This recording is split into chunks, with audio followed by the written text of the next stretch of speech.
사랑하는 성도 여러분, 8월 6일 주일 아침입니다. 하나님의 은혜와 평강이 함께하기를 축복합니다. 좋아요, 구독 꼭 눌러주세요. 우리 천만 성도 큐티하는 그날까지 함께 달려가도록 하겠습니다. 오늘 우리에게 주신 하나님의 말씀은 사도행전 19장 1절에서 10절까지의 말씀인데요. 우리 함께 9절과 10절의 말씀 같이 읽도록 하겠습니다.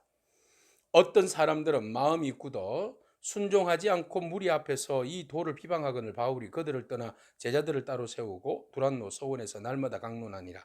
두 해 동안 이같이 하니 아시아에 사는 자는 유대인이나 헬라인이나 다 주의 말씀을 듣더라. 아멘. 바울이 고린도에 도착했을 때의 아볼로가 그 요한의 세례만을 증거하고 있었습니다. 요한의 세례는 메시아를 향한 그 기대의 세례 아니겠습니까? 그래서 회개의 세례이기도 합니다. 그러나 그것이 예수 그리스도의 이름으로 드러나는 세례는 아니었던 것이죠. 바울이 와서 고린도에 와서 아볼로의 그 전도와 그리고 아볼로로 인하여서 전도받은 사람들, 여기서는 제자들이라고 표현하고 있는데요. 이 그리스도인들에게 와서 묻습니다. 네. 너희가 믿을 때에 믿었다고 하는데 그 믿을 때에 성령을 받았느냐? 그러니까 성령이 뭡니까? 이렇게 된 거죠.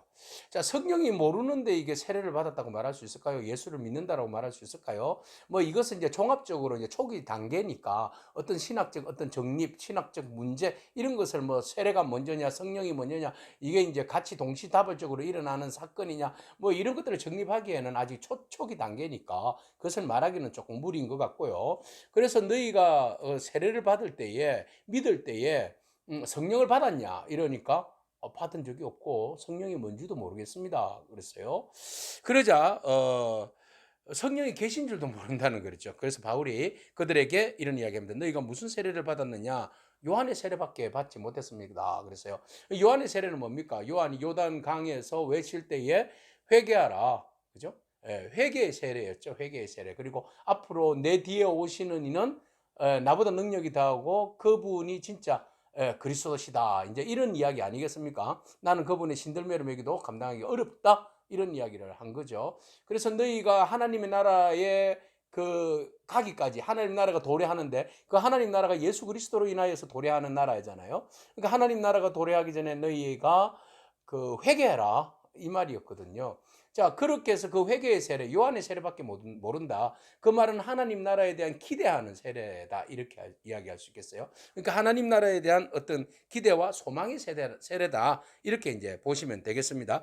그러나 그것은 예수 그리스도께서 허락하여 주신 그 세례는 언제나 그 죄에 대한 성취, 예, 죄의 해결, 하나님 나라의 성취에 대한 그 세례잖아요. 그러니까 단계로 이야기하면 요한의 세례는 진정한 세례라 말할 수는 없겠죠. 예수의 이름으로 행하는 세례가 진짜 세례죠.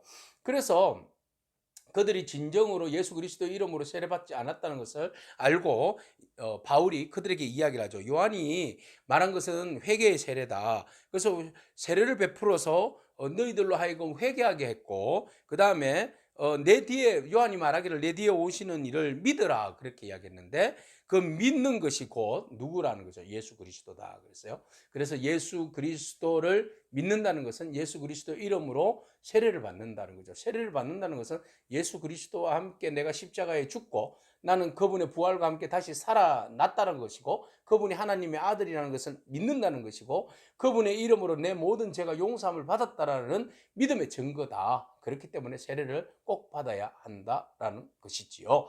자, 그렇게 하니까 이 사람들이 그 말을 듣고 그러면은 내가 예수님의 이름으로 세례를 받겠습니다. 이렇게 된 겁니다. 그래서 아볼로가 이야기한 것은 예수 그리스도를 예수 그리스도 이름으로 세례를 주지 않았다라는 것을 알 수 있어요. 근데 지난번에 브리스길라와 아굴라를 만나서 그때 여러 가지 이야기를 들었는데 좀 의문점은 있습니다.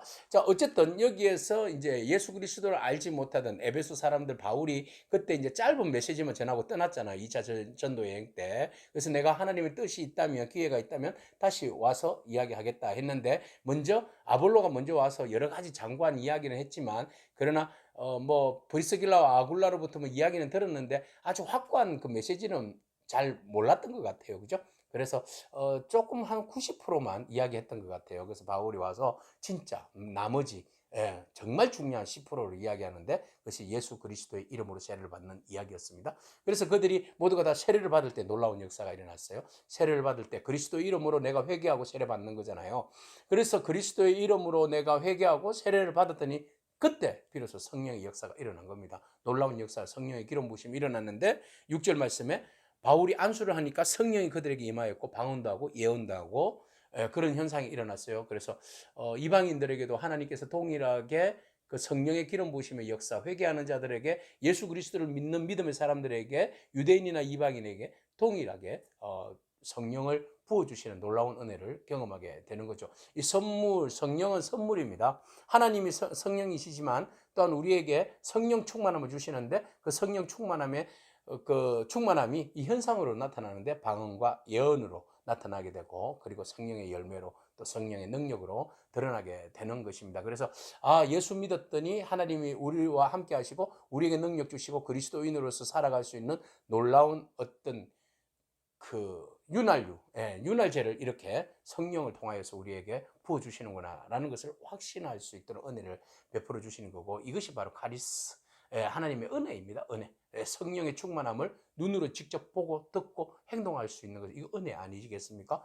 그래서 그들에게 똑같은 이 성령의 막 충만함을 주고 그 다음에 이제 에베소에서 한 12명 정도가 그렇게 세례를 받았어요.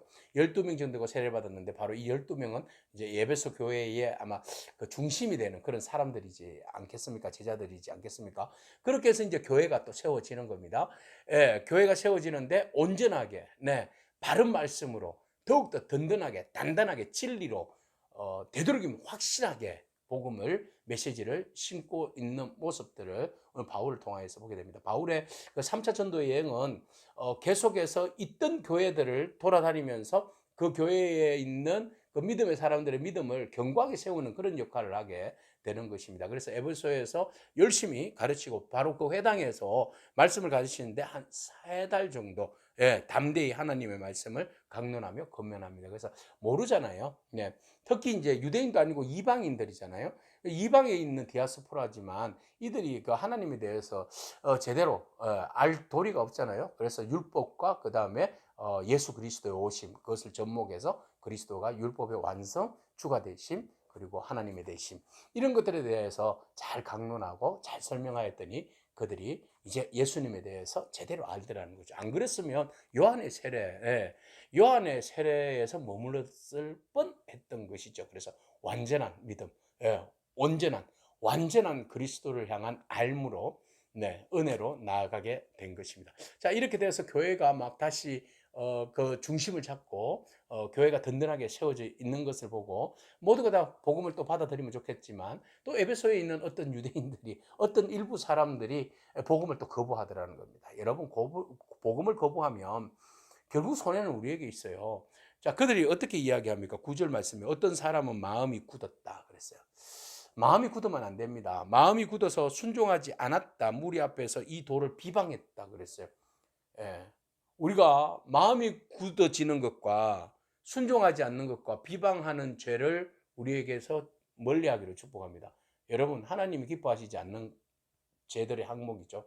비방하는 거, 교회를 비방하는 거, 사역자들을 비방하는 거, 주의 일들을 비방하는 거, 하나님 말씀에 순종하지 않는 거, 불순종으로 대항하는 것, 그 다음에 그들의 마음이 강박하여서 주의 말씀을 아무리 들어도 말씀이 튕겨나가는 것, 이런 것들을 혹시 우리 마음 가운데 있다면 오늘 예수 그리스도 이름으로 다 물러갈지어다. 할렐루야. 오늘 우리의 마음이 야들야들하게 복음으로 야들해지기를 축복합니다. 오직 주의 말씀에 순종하기를 축복합니다. 오직 주의 말씀 가운데 비방하지 아니하고 칭찬하고 또 주의 말씀에 더욱더 굳건하게 서는 저와 여러분에게 축복합니다. 자, 해당에서 복음을 3개월 동안 전할 때에 그 굳은 마음은 3개월 전에도 안 녹는 거예요. 참, 이게 아이러니예요. 주의 말씀을 들어도 3년이 돼도 30년이 돼도 안 녹는 사람은 안 녹아요. 이거 어떡합니까? 여러분, 우리가 기도 제목이 있습니다. 하나님 굳은 마음을 녹여달라고 기도해야 할 줄로 믿습니다. 그래서 바울이 사역지를 옮깁니다. 옮기는데 스콜라 학당으로 옮겨요. 학당으로. 근데 어떤 사람의 그 집인데 좀 넓은 집이었던 것 같아요. 그죠? 서당 같은 곳인데 그 사람이 누구예요? 두란노예요. 저는 뭐 두란노가 지명 이름인 줄 알았어요. 근데 두란노라는 사람의 서원, 네, 그 사람이 기꺼이 자기의 학당을, 자기의 집을 내준 거죠, 학당으로. 그래서 바울이 그곳에서 자그마치 2년 동안 학당을 만들어요. 서당 생활을 해요. 그것은 훈장이 된 거죠. 그래서 오는 사람마다 주의 말씀을 증거하고 또 율법을, 모세의 오경과 그리고 그리스도의 복음의 접목을 이야기하면서 그곳에서 에베소에서 또 편지를 쓰고 또 그렇게 함으로써 교회들을 더욱더 든든하게 하고 그곳에 있는 교회가, 에베소에 있는 교인들이 더욱 말씀 가운데 온전케 되는 그런 놀라운 은혜들을 그곳에서 사역에서 감당하게 되는 것이죠. 그래서 사람들이 그곳에서 2년 동안 있으면서 또 그곳에 제자들을 세우고 두란노에서 날마다 그곳에 강론하게 되었다. 그래서 가는 곳곳마다 제자 세우는 일, 또 제자를 삼고 또 양육하고 또 선교하고 이 일들을 잘 이렇게 감당하는 바울의 사역의 모습들을 바라봅니다.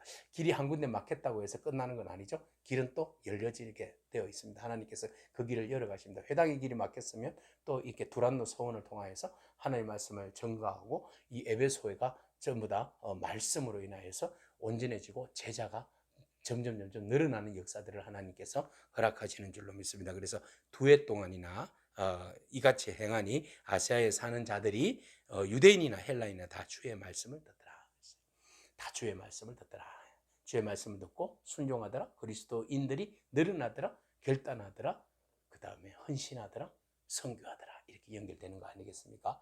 사랑하는 성도 여러분, 오늘 우리가 제자 삼는 일, 양육하는 일, 섬기는 일, 그 일들을 위해서 최선을 다하는 저와 여러분에게 축복합니다. 길이 막혔다고 좌절하지 마시고 또 그 길을 열어가시는 주님, 그 길을 바라보면서 믿음으로 나아가고 행여나 우리의 마음에 굳은 마음이 있고 불순종하는 마음이 있다면 하나님 우리의 굳은 마음을 녹여달라고 기도해 주시고 그 다음에 순종케 해달라고 기도하며 우리가 더욱더 비방의 자리에서 떠나서 칭찬하고 세우는 일에 감당하며 나아갈 수 있는 그런 그리스도의 제자가 될 수 있도록 여러분 노력하는 저와 여러분이기를 축복합니다. 아멘. 기도하겠습니다. 주님 감사합니다.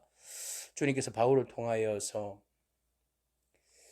요한의 세례밖에 받지 못했던 그 에베소 교인들에 대해서 그리스도를 전가하고 또 예수 그리스도 이름으로 세례를 줄 때에 그곳에 강력하게 성령이 임재하심을 우리로 하여금 보게 하셨습니다. 하나님, 우리가 예수 그리스도를 믿고 따를 때에 우리에게도 성령 충만함을 다하여 주시옵시고 교회가 온전히 말씀 가운데 굳건하게 서게 하시며 제자를 양육하고 세우고 나가는 일에 우리가 최선을 다할 수 있도록 주님 오시는 그날까지 주의 일들을 잘 감당하는 저희들의 사역이 될 수 있도록 축복하여 주옵소서. 감사하고 예수님에게 하신 이름으로 기도합니다. 아멘. 오늘도 믿음으로 승리하길 축복합니다. 아멘.